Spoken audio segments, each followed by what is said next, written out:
Hey folks, this is the Dyson V10 motor head, and I'm just doing another review. You've seen my previous reviews comparing between the V10 and the V8, but I wanted to just point out a design flaw. But I've had it about a year and a half.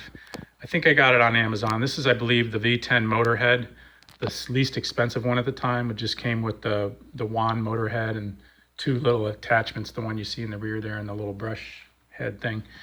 Anyway, I wanted to point out a design flaw. I was concerned about this thing from day one about how flimsy this plastic bin release was that you're going to be using all the time, this door and catch. I was like, oh, this isn't going to last long.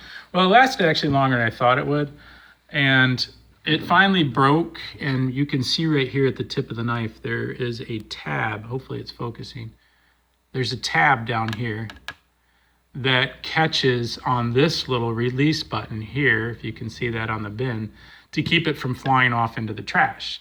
Well, that tab finally broke off and it flies into the trash on the first release. So that is a drag. That is a weak point. I figured it was a weak point, but it did take a year and a half to destroy it, or to break it, I should say. And I hope they have a replacement part. There's very little talk about it. I thought this would be all over the internet because I thought it would be a major weak spot. It looks as though this piece ends here at the seam, but it doesn't have any apparent way of getting it off or separated. Must be some sort of tricky snap-on thing.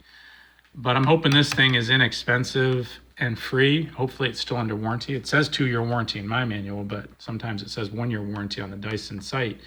So I'm a little confused about that. But I'm hoping I get this thing for free. Hopefully they beefed it up and redesigned it in their plastic injection molding and made this tab tougher, or I wish it was some sort of metal screwed on tab or something. But anyway, just a weak point, a flaw with these things. They're great vacuum cleaners. I've had no issues with it other than that.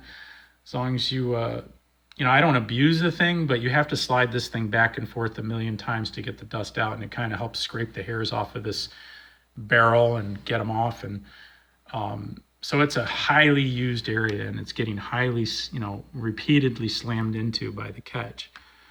And I'm trying not to abuse it, but it's just the way it kind of catches and it releases hard, and so it slams into it and so on. Well, it's just a design flaw you guys should be cautious of and be prepared to possibly replace this. Hopefully it's replaceable. Hope that helps. Again, I'm putting a low rating on this just so people spot it, but I still think the vacuum's like a 4 out of 5, and I only dropped it from a 5 because of this weakness here. Hope that helps. Talk to you guys later.